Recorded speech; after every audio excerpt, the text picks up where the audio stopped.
برے صغیر کی عظیم شخصیت حضرت داتا صاحب علیہ رحمہ ہے، جن کا نام علی بن عثمان الحجویری ہے۔ یہ بہت ناانصافی ہم نے ایسی پاکیزہ ہستیوں کے ساتھ کر دی کہ ہم نے انہیں فقط زمانے کا ایک پیر سمجھ لیا، کیونکہ آج پیری کا تشخص لوگوں نے بگاڑ دیا۔ بڑے بڑے سجادہ نشینی کا دعویٰ کرنے والے بے عمل لوگ اور جھوٹے تویز گنڈے کر کے اپنی دکانداری چلانے والے جب ہمیں نظر آئے تو ہمارے ذہن میں ایک تشخص آ گیا، شاید یہ بھی ایسے لوگ تھے۔ یہ ایسے لوگ نہیں تھے، ان کے پاس اپنے کیا پرائے بھی آتے تھے تو اتنی طاقت ہوتی تھی کہ اگر نظر کا قبلہ بدل جائے تو وہ دل کا قبلہ بھی بدل دیتے ہیں۔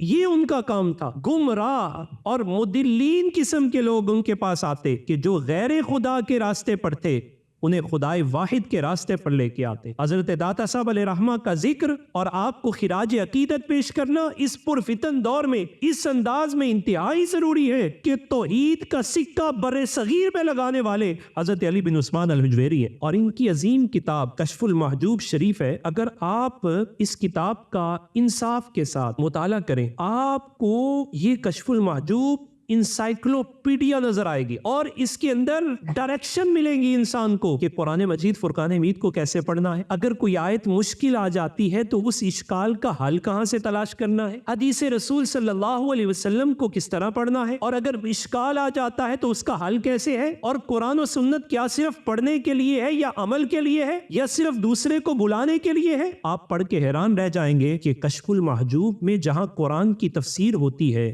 رسول اللہ کی حدیث کی تفسیر ہوتی ہے، اس کی عملی صورت حضرت داتا صاحب اپنی ذات کو پیش فرماتے ہیں۔ یعنی یہ تین چیزوں، جملہ اولیاء بس سے چیز مجتمعاً، یہ تمام اولیاء تین چیزوں کو اپنے اندر جمع کرتے ہیں: علم، عمل و اخلاص۔ علم بھی ان کے پاس ہوتا ہے، عمل بھی ان کے پاس ہوتا ہے، اور پھر اخلاص بھی ان کے پاس ہوتا ہے۔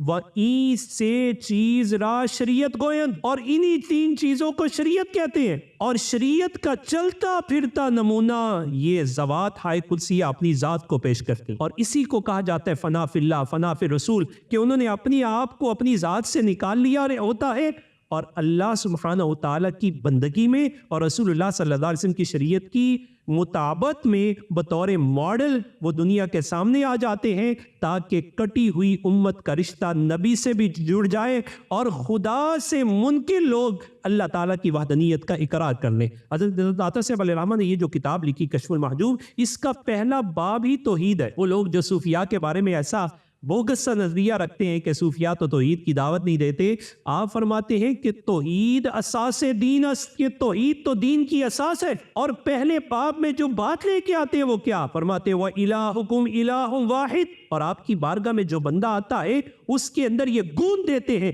برے صغیر کے اندر سورہ اخلاص جو فطرتی طور پر آج ہمارے سینوں کے اندر انسٹال ہے، اس میں آپ کا فیضان موجود ہے۔ بندے آتے ہیں تو انہیں یہ سکھاتے ہیں قُلْ هُوَ اللَّهُ أَحَدٌ اللَّهُ الصَّمَدُ لَمْ يَلِدْ وَلَمْ يُولَدْ۔ توحید کا بوٹا ان کے سینوں میں لگاتے ہیں، اور اپنے عمل کے ذریعے، اپنی تقریر کے ذریعے، اپنی تبلیغ کے ذریعے، اپنی تحریر کے ذریعے وہ اللہ تعالیٰ کی بندگی میں اتنا پختہ کر دیتے ہیں کہ قرآن مجید فرقان حمید کی اس آیت کا ان کے متبعین مصداق نظر آتے ہیں۔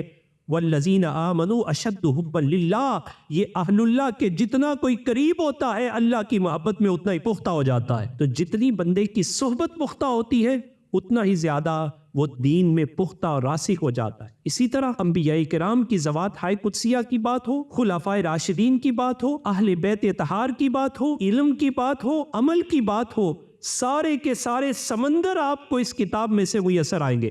آئیے ذرا ایک پہلو کو صرف ذکر کرنا چاہوں گا۔ آپ فرماتے ہیں کہ اتباع نبوی کے بغیر نہ دنیا میں بندہ کامیاب ہو سکتا ہے، نہ آخرت میں کامیاب ہو سکتا ہے۔ جس نے اتباع نبوی کو چھوڑا، نبی علیہ الصلوۃ والسلام کو فالو نہیں کیا، قرآن سے اپنا رشتہ کمزور کر لیا، فرمایا اس کا ایمانی امیون سسٹم کمزور ہو جائے گا۔ وہ ایمانی طور پر جب کمزور ہوگا تو جدھر کی ہوا چلے گی ادھر کا ہی ہو جائے، کمزوری آ جائے گی۔ جیسے آج ہمارے اندر کمزوری ہے، ذرا سی کوئی آواز چلتی ہے جس انداز کی، ہم اس طرف چلے جاتے ہیں۔ اس وقت امت کتنے بڑے بڑے فتنوں کا شکار ہے، ملحدین پورے زور کے ساتھ ہمارے سر پر کھڑے ہوئے ہیں۔ ہمارے تعلیمی نظام کے اندر ملحدین کی بھرمار ہے کہ جو اللہ کے وجود کا انکار کرتے ہوئے نظر آتے ہیں۔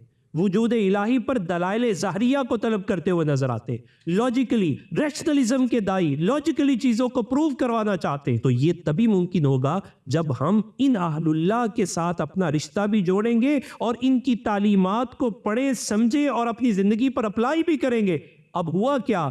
جب ان کے ساتھ رشتہ کٹا تو ایمان کے اندر رسوخ بھی کٹ گیا۔ آپ کیا فرماتے ہیں؟ فرماتے ہیں اتباع نبوی ایمان کو مضبوط کرتی ہے۔ فرمایا جب تک نبی سے رشتہ مضبوط نہ ہو رب سے رشتہ مضبوط نہیں ہوتا۔ جن کا نبی سے رشتہ کمزور ہوا ان کا اپنے پروردگار سے رشتہ کمزور ہو گیا۔ یہ بنیادی کام ہے۔ بندہ اہل اللہ کی بارگاہ میں جاتا ہے، اہل اللہ بندے کا رشتہ انبیاء سے مضبوط کرتے ہیں اور نبی کی بارگاہ سے اس کا رشتہ توحید کا بڑا مضبوط ہو جاتا ہے۔